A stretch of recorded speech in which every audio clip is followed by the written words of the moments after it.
Doctor Ambedkar chair of excellence के निदेशक professor Aryan Kharwar sir, सह निदेशक प्रोफेसर दलई सर और अन्य अध्यापकगण एवं मेरे प्यारे बच्चों, छात्रों, छात्राओं, आर्यन खरवार जी से मेरा बहुत पुराना परिचय है और हम लोग कई मीटिंग्स में साथ में काम किए हुए हैं।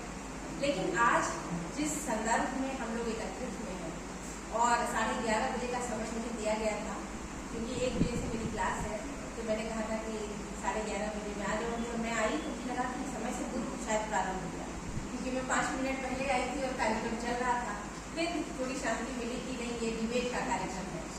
तो खुशी और ये हुई कि मैं आपके ही इस काशी हिंदू विश्वविद्यालय की छात्रा बनी हूँ। ग्रेजुएशन से लेकर के PhD तक मैंने सब यहीं से किया है और अवसर अगर BHU ना होगा तो शायद इतनी पढ़ाई भी करने का अवसर नहीं मिलता। तो बाहर जाकर के पढ़ना तो जैसे सबकी सीमाएं और क्षमताएं होती हैं तो वो उपलब्ध नहीं है। तो खैर, लेकिन जब मैं डिबेट का नाम सुनी तो थोड़ा और अच्छा लगने लगा और ये लगा कि एक समय सीमा के भीतर ही आपको उस विषय पर पूरी बातें कहनी होगी और उसमें ही आपको इतना प्रभाव ला देना होता है कि लोगों को आपका मूल्यांकन करके आपको विजेता भी घोषित करना है। उतने ही सीमित समय में आपको प्राइज भी मिल जाता है। तो इस संदर्भ में जो सर ने कहा या जो हमारे कंपेयर ने कहा कि मैडम ने अपना बहुमूल्य समय दिया, एक्चुअली समय कीमती तब होता है जब वो व्यतीत कहाँ हो रहा है इसका महत्व होता है। तो आपका समय, आपने हमें यहाँ बुलाया और हमें सुनने के लिए समय दिया, ये मेरे लिए बहुत महत्वपूर्ण है। तो ये मेरे समय को आपने कीमती बना दिया, इसके लिए मैं आभारी हूँ। ये चीज मुझे हमेशा याद रहेगी। और सर को मैं संबोधित करते हुए एक बात कहना चाहती हूँ कि सर 134वीं वर्षगांठ हम मना रहे हैं सर की, अंबेडकर जी की 134वीं वर्षगांठ। और समय का चक्र कैसे बदला है ये केवल अनुभव से समझिए, क्योंकि लाइफ एंड टाइम का जो टॉपिक मुझे दिया गया, अंबेडकर जी का जीवन और समय, यानी उस दौरान उन्होंने क्या कुछ किया, क्या उपलब्धियां हासिल की, इससे हम अपने छात्रों को अवगत कराएं। और आप जानते हैं कि इस समय संचार क्रांति का समय, आपके एक क्लिक पर सारी सूचनाएं अब उपलब्ध हैं, सारे विश्लेषण, सारे आलेख उपलब्ध हैं। अब किस तरह से छात्रों को संबोधित करना है, वो कैसे बदलाव महसूस कर सकते हैं, वो घटनाक्रम कैसा होगा, कैसे अपनी बातों को रखा जाएगा, ये बताने की चेष्टा मैं करूंगी। तो 134 सालों में बदला क्या, ये कैसे महसूस होगा कि आज जब आपने पढ़ा होगा कि जब वो अपने विद्यालय में जाते थे तो उनको तिरस्कार मिलता था और उनको दूसरी जगह बिठाया जाता था, लेकिन एक ब्राह्मण शिक्षक ने उनकी इस प्रतिभा को पहचाना और उन्हें अपना टाइटल दिया। उन्हें कहा कि अब आप आज से अंबेडकर नाम लेकर के चलेंगे, यानी बाबा साहेब रामजी भीमराव अंबेडकर। एक ब्राह्मण शिक्षक के द्वारा ब्राह्मण टाइटल दी गई और आज एक ऐसा केंद्र जो कि अंबेडकर के चेयर को लेकर के चल रहा है कि doctor Ambedkar chair of excellence, है ना। तो इस एक्सीलेंस में ब्राह्मण शिक्षिका को बुलाया गया है और बोलने के लिए बताया गया है, यानी समय तो बदल गया कि अब वहां से यहाँ तक की यात्रा तो हम लोगों ने तय कर दी है। आगे क्या क्या करना है, आगे कैसे बढ़ना है, ये समझने की चीज है। खरवार साहब ने बेस को एक्सप्लेन किया, मैंने भी मेरा चूंकि मैं डिबेटर रही हूँ तो मैं वहीं से विषय के साथ जुड़ती हूँ और चेयर को भी मैंने कोशिश किया कि समझूं कि DACE अगर इसका एक्रोनिम बन रहा है तो केवल ये doctor Ambedkar chair of excellence नहीं है, कुछ और भी सेंटर तो जी, तो सेंटर इसके अलावा भी इसका कुछ मीनिंग होगा। तो जब मैंने गूगल किया तो मुझे ये पता चला कि एक ऐसी फ्रेश वाटर में रहने वाली मछली जो हमेशा रनिंग वाटर में रहती है, मतलब एक ऐसी मछली जो ऐसे पानी में रहती है जिसमें निरंतर प्रवाह रहता है, रुके हुए पानी में नहीं रहती। यानी यह जो सेंटर है यह निरंतरता का प्रतीक है, यह प्रवाह का प्रतीक है। इसमें आप आएंगे तो समय के साथ बहते हुए आगे निकलेंगे, है ना, और नई ऊंचाइयों को महसूस करेंगे। तो ये तो बात होगी। अब यहाँ से जब हम आगे बढ़ते हैं कि अम्बेडकर साहब को जीवन के उस समय के दौरान विश्लेषण किया जाना, यानी जो उनका कार्यकाल था, जो उनका कालखंड था, उस दौरान की विवेचना कभी कभी की जाती है और कभी कभी उससे ऊपर उठ करके जब वो समय बीत जाता है तब आप किसी व्यक्ति के व्यक्तित्व का मूल्यांकन करते हैं तो वह मूल्यांकन और निष्पक्ष होता है और अच्छा और गहरा होता है। क्यों मैं इस बात को कह रही हूँ? क्योंकि आप कल्पना कीजिए कि एक महान जाति के परिवार में 14वें बच्चे के रूप में जन्म लेना और विश्व पटल पर अपनी प्रतिभा का लोहा मनवाना, ये किसी फिल्मी पटकथा से कम नहीं है। ये ईश्वर ने लिखा था कि ऐसा ही होगा और इस तरह से ये प्रतिभा ऐसे आएगी कि आने वाले समय के लिए प्रेरणा बनेगी कि हम जन्म से नहीं कर्म से जाने। तो हमारी जाति कर्म से जानी जाएगी, हमारी जाति गुणों से जानी जाएगी। और आप सोचिए कि कोलंबिया विश्वविद्यालय में जब 300वीं वर्षगांठ मनाई जा रही थी, एक सर्वेक्षण कराया जाता है कि कौन सा छात्र उनका सबसे प्रिय छात्र है, तो नाम आता है अम्बेडकर साहब, क्योंकि ये निर्णय था कि जो छात्र सबसे प्रिय होगा कॉलेज के मुख्य द्वार पर उसकी यादगार प्रतिमा लगाई जाए। तो सर्वेक्षण में उनका नाम आता है और वहां उनकी प्रतिमा स्थापित हुई है ना, लंदन स्कूल ऑफ इकोनॉमिक्स से पीएचडी की डिग्री प्राप्त करने के बाद। और हमारे प्रोफेशन के वो थे, आपने बैरिस्टर की उपाधि भी अर्जित की। तो इतनी लंबी शिक्षा, इतनी ज्यादा डिग्रियां उनके पास थी। तो वो आज हम क्या कह रहे हैं? हम कोई विशेष रंग को अपना ले रहे हैं, कोई विशेष प्रतीक को अपना ले रहे हैं, कोई किसी विशेष ऐप को लॉन्च कर दे रहा है और बता दे रहा है कि हम अम्बेडकरवादी हैं। ऐसा नहीं है। अम्बेडकरवादी होने के लिए आपको सिर्फ उनके ही चरणों पर और उनके ही दिखाए हुए कदमों को अपनाना पड़ेगा। जब वो कहते हैं कि आप पढ़िए पढ़िए पढ़िए और पढ़िए, यानी आप पढ़ के अम्बेडकरवादी बनिए। जो अपने समय में 50,000 किताबों को पढ़ चुके थे, आपके समय में आप कितनी किताबों को पढ़ रहे हैं, ये बड़ा मुश्किल है। तो आज हमने किताबों को पढ़ना बंद कर दिया। किताबों से आपको सूक्ष्म विवेचना की शक्ति मिलती है। और हम लोग जब बाहर 5 मिनट के लिए अंतराल हुआ था और वहां बैठे थे, तब भी हमने सर से कुछ बात की कि बदलाव कैसे लाना है, वो आपको सूक्ष्म दृष्टि विकसित करनी पड़ेगी कि कहाँ क्या गलत हो रहा है। और मैं एक सिंबॉलिक वे में अगर बताऊं तो देखिए, महार जाति, मेहतर का काम, महतारी और माँ, यानी ये जो महतारी वर्ड है माँ के लिए यूज किया जाता है। क्यों? क्योंकि वह बच्चे की गंदगी साफ करे। तो बड़ी महानता का काम भी उसको दिया जाता है। लेकिन अम्बेडकर जी क्या कहते थे, उसको भी समझने की आवश्यकता है। वो कहते थे कि संस्कारों के नाम पर महिलाओं को अंधविश्वासों में जकड़ा जाता है और जिससे वो आजीवन उबर नहीं पाते। तो हमको ये समझना है कि संस्कार क्या है और उसको आत्मसात करना है। लेकिन कहीं ऐसा तो नहीं कि ये संस्कार हमारे लिए बेड़ियां भी बन सकता है। तो बेड़ियों वाले संस्कारों को हमें नहीं स्वीकार करना है और हमें पोस्ट मॉडर्निज्म वाले कॉन्सेप्ट को लेकर के चलना है, जो उत्तर आधुनिकतावाद बताता है कि आप शब्दों को समझिए, संदर्भों को समझिए और individual is back on the agenda. ये पोस्ट मॉडर्निज्म कहता है कि individual is back on the agenda, मतलब व्यक्ति का समाज निर्माण करता है, लेकिन व्यक्ति भी समाज को निर्मित करता हुआ चलता है। तो व्यक्ति अपना प्रभाव छोड़ता है, इस बात को भी आपको महसूस करना होगा। तो जो जातीय पूर्वाग्रह और जातीय दुराग्रह से यह समाज अभी तक लिपटा हुआ है, उसके प्रति अम्बेडकर जी की बहुत कोशिश थी कि हम इस ऐसी जाति व्यवस्था से ऊपर का समाज गठित कर सके। उसके लिए उन्होंने व्यक्तिगत स्तर पर प्रयास किया।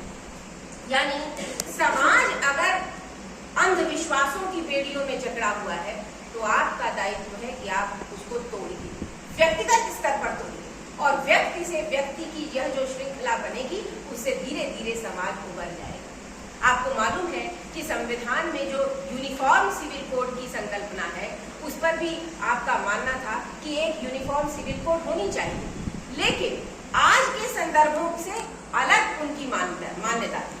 मतलब उनका ये कहना था कि हम इसको राज्य के नीति निदेशक तत्वों में क्यों रख रहे हैं, क्योंकि हम लगातार इसके लिए प्रयास करें। यानी जब व्यक्ति शिक्षित होगा, जब वह रोजगार परक होगा, जब वह समाज में समता मूलक समाज खुद स्थापित करेगा, ना कोई धर्म विशेष होगा, ना कोई जाति विशेष होगी, हर व्यक्ति किसी भी जाति और धर्म के लोगों से विवाह करेगा, तो कौन सा उत्तराधिकार, कौन सा भरण पोषण, कौन सा विवाह और कौन सा तलाक, सब तो समान हो जाएगा। तो वैसे समय में हम समानता का ये यूनिफॉर्म सिविल कोड स्थापित कर पाएंगे।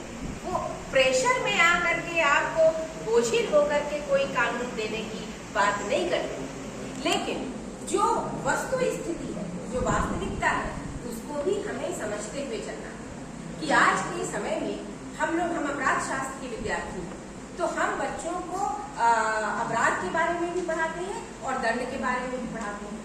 तो जब हमने प्रिजन व्यवस्था के बारे में पढ़ाना शुरू किया, तो वहां पर कारागार सुधार पर बहुत काम हो रहा है, लेकिन कारागार सुधार पर जब रिपोर्ट्स आने शुरू हुई, तो उसमें एक रिपोर्ट आई, the shadow of the caste, यानी कारागार के अंदर भी आपको यह जाति की छाया दिखाई दे रही है।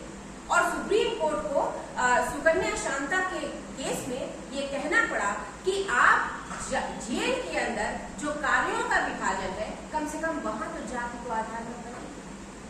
वहां पर भी आप जाति के आधार पर ये कह रहे हैं कि कौन सा कार्य अच्छा कार्य है, कौन सा कार्य मीनल कार्य है, कौन सा कार्य किस तरह का है और उसको किस तरह के लोग करेंगे। यानी आप में उबरने की चेष्टा ही नहीं हो रही। तो इस उबरने की चेष्टा को आप जहां पर व्यक्ति को दंडित करने के लिए भेजे हैं, कम से कम वहां तो आप एक नई व्यवस्था का सूत्रपात कीजिए। वहां तो सबको आप एक समान रूप से दंड दे रहे हैं।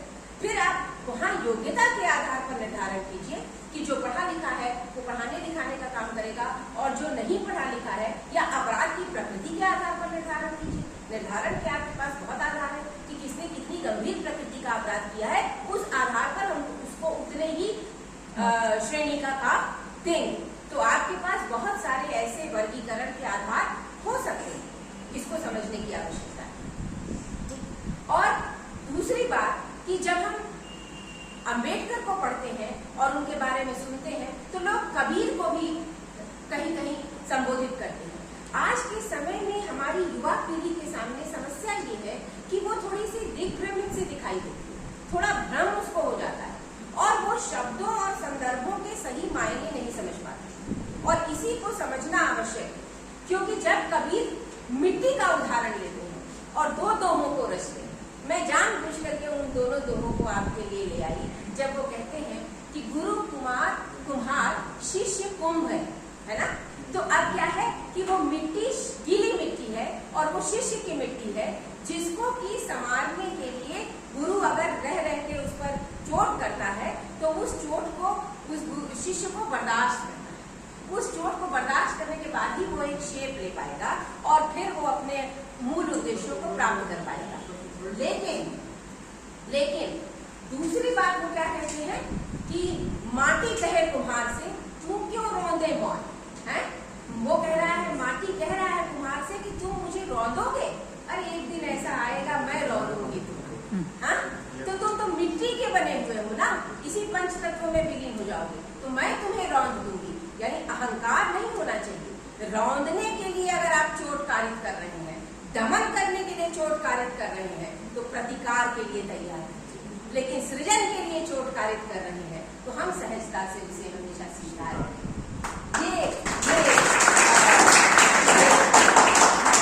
आपको ये समझना पड़ेगा कि हम अनुशासन के लिए, क्योंकि आज भी सर ने आपको एड्रेस करते हुए कहा कि कुछ लोग पैसा नहीं जमा कर पा रहे हैं, अब हम पढ़ाने का काम करें या कि उनसे पैसा वसूलने का काम करें। तो मैं यहाँ पर यही कहूंगी कि जो हो गया उसको बदलने की बहुत आवश्यकता नहीं है, क्योंकि वो उतने पैसे को लेकर के कुछ भी नहीं कर पाएगा।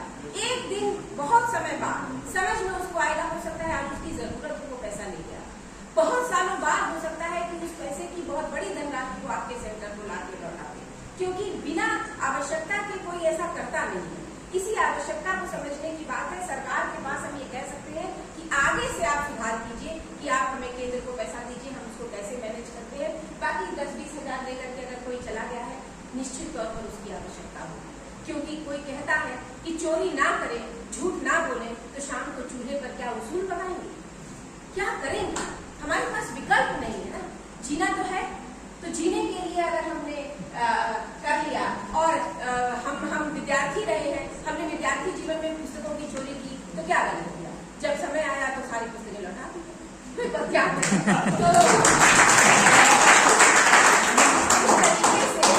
इस तरीके से भी अपने सच को, एक बात आप समझिए कि हर समय आप अपने सच को स्वीकार नहीं कर सकते।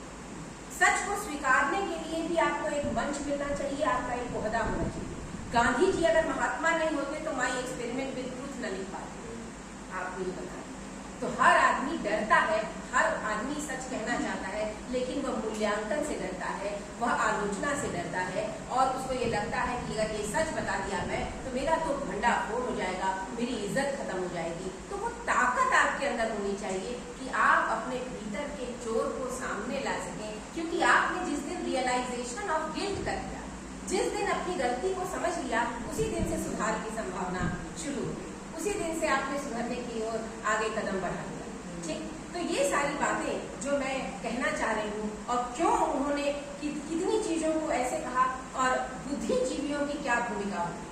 आज के समय में हम क्या कर रहे हैं कि हम किसी एक व्यक्ति को लेते हैं, उसकी आलोचना करते हैं, और उसकी इतनी आलोचना करते हैं कि ऐसा लगता है कि उसका कोई अस्तित्व ही नहीं। ये काम समाज में जो पढ़े लिखे नहीं है अगर वो करें तो एक बार आप स्वीकार कर लीजिए, लेकिन जो पढ़ा लिखा है, जो स्वयं की दृष्टि से चल सकता है, जो स्वयं अपने को प्रकाशित कर सकता है, यानी हम जैसे बुद्धिजीवी लोग, हमारे बुद्धिजीवी लोगों के लिए एक दायित्व है कि हम अपने राष्ट्र नायकों के लिए, चाहे उनकी कोई भी गलती हो, उस पर अब बहस ना करें। ये समय आ गया है कि हम राष्ट्र नायकों की केवल और केवल खूबियों से प्रेरणा लें और आगे बढ़ें, क्योंकि उनके पास उनके दिखाए और उनके किए ऐसे इतने काम हैं कि उतने से ही सकारात्मक बदलाव लाने के लिए हम बहुत आगे निकल सकते हैं। उस समय में अगर अम्बेडकर साहब इतनी डिग्रियां लेकर के पढ़ सकते थे, तो वो इसका मतलब था, इस लक्ष्य को लेकर के चलते थे कि मैं किसी भी लाइन को मिटाऊंगा नहीं, अपनी लाइन बड़ी दिखाने के लिए मैं लगातार अपने को विस्तारित करूंगा, मैं लगातार अपने को इतना बड़ा बना दूंगा कि आप खुद छोटे दिखाई देंगे। मुझे उसके लिए किसी प्रयास की, अन्य प्रयास की आवश्यकता नहीं है, यानी नकारात्मकता से दूर रहना है आप, और लक्ष्य की ओर ध्यान केंद्रित करना है। और आपको मैं बताऊं कि जिस प्रकार से मैंने कहा कि ये पटकथा जैसी चीजें लगती है, ये वास्तव में होता है। आप रामायण में राम की विवेचना कर लीजिए तो आपको लगता है कि कैकेयी को नाहक ही उस दौरान इतना अपयश झेलना पड़ा था। वास्तव में तो कैकेयी ही सूत्रधार थी कि रावण को मारने के लिए अगर वो उनको वनवास न भेजती तो रावण को मार देता। उत्पत्ति तो उनकी रावण वध के लिए हुई थी। तो सृजन में एक व्यक्तित्व ऐसा आना ही था जो इतनी आलोचना अपने कालखंड में झेलता ही झेलता। तो आप एक समय पर आज अगर मूल्यांकन करें और ये लगता है कि लक्ष्य ये था, तो किसी न किसी को अपयश इतने बुरी तरह का झेलने का भी एक भूमिका तय है। और उसके लिए जो व्यक्ति अपने को आगे बढ़ाता है कि ठीक है मैं इस अपयश को भी झेल लूंगी, वही महान, बाकी कोई महान नहीं।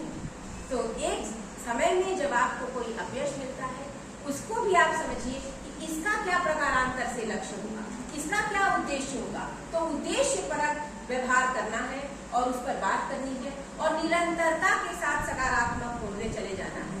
आपने जीवन के अंत में जो बुद्ध धर्म अपनाया, आपको मैं बताऊं कि हमारे यहाँ अपराध शास्त्र में शांति मूलक अपराध शास्त्र पढ़ाया जाता है और उस शांति मूलक अपराध शास्त्र के जो प्रणेता हैं वो विदेशों के हैं, रिचर्ड क्विनी है, हेरोल्ड पेपिंस्की है। लेकिन उन लोगों ने जब अपना लिटरेचर रिव्यू बताया तो कहा कि हम भारत के महात्मा बुद्ध को पढ़े हुए हैं, हम गांधी को पढ़े हुए हैं, और फिर उसके बाद वो शांति मूलक अपराध शास्त्र की बात कर रहे हैं। मतलब हम अपराध शास्त्र के विद्यार्थी होने के बाद हमने वो थ्योरी नहीं निकाल पाई और विदेशों से फिर हमें ये बताया जाता है कि शांति मूलक अपराध शास्त्र क्या है। यानी हम अपने देश के महापुरुषों को जीवन में आत्मसात नहीं कर पाए। ये यही सूचना देता है। तो बुद्ध के जो पंचशील कर्तव्य थे, कल महावीर जयंती मनाई गई, महावीर जयंती में भी वही बातें सामने आ रही हैं, बुद्ध के भी उपदेशों में हम वही देख रहे हैं। यानी जो सच है, जो सही है, सत्य, अहिंसा, अस्तेय, परिग्रह, ब्रह्मचर्य, इसका हम सबको पालन करना है। ये सबके लिए है, क्योंकि ये कुछ चीजें, कुछ सूत्र ऐसे होते हैं जिससे समाज का कल्याण होता है। तो सामाजिक न्याय की जिस संकल्पना को अंबेडकर जी ने लिया था, वो 1789 की क्रांति, यानी उनके जन्म के 100 वर्ष पहले की क्रांति का सूत्र था, लिबर्टी, इक्वालिटी और फ्रेटर्निटी। उस लिबर्टी, इक्वालिटी और फ्रेटर्निटी के लिए हमको काम करना है, और सूत्र उसके चाहे जो भी हो, जहां से भी हो, ठीक। और उसके बाद बुद्ध धर्म का जो अष्टांगिक मार्ग है, आप उस एक को पहले तो कक्षा 6-8 में केवल रटा दिया जाता था कि सम्यक दृष्टि, सम्यक संकल्प, सम्यक आजीविका, सम्यक। आज समय आ गया है, आप एक शब्द के मायने समझिए। सम्यक दृष्टि मतलब क्या होता है ना? सम्यक संकल्प मतलब क्या होता है? सम्यक आजीविका मतलब क्या होता है? आप बॉलीवुड के हीरो को अपना कैरेक्टर मत बनाइए, अपना रोल मॉडल मत बनाइए, जो पैसे के लिए विमल, इलायची, पान मसाले का प्रचार करता है, क्योंकि वो आपको कैंसर का रोग देता है। तो आपको ये समझना होगा कि हमको क्या आत्मसात करना है, कौन हमारा रोल मॉडल होगा, सम्यक आजीविका में क्या शामिल होगा, ठीक है। तो और लास्ट में आप कहते हैं कि सम्यक समाज, तो वो जो सम्यक समाधि होगी आपकी, वह ऐसी समाधि होगी जिससे समाज एक नई चेतना लेकर के आगे बढ़ेगा।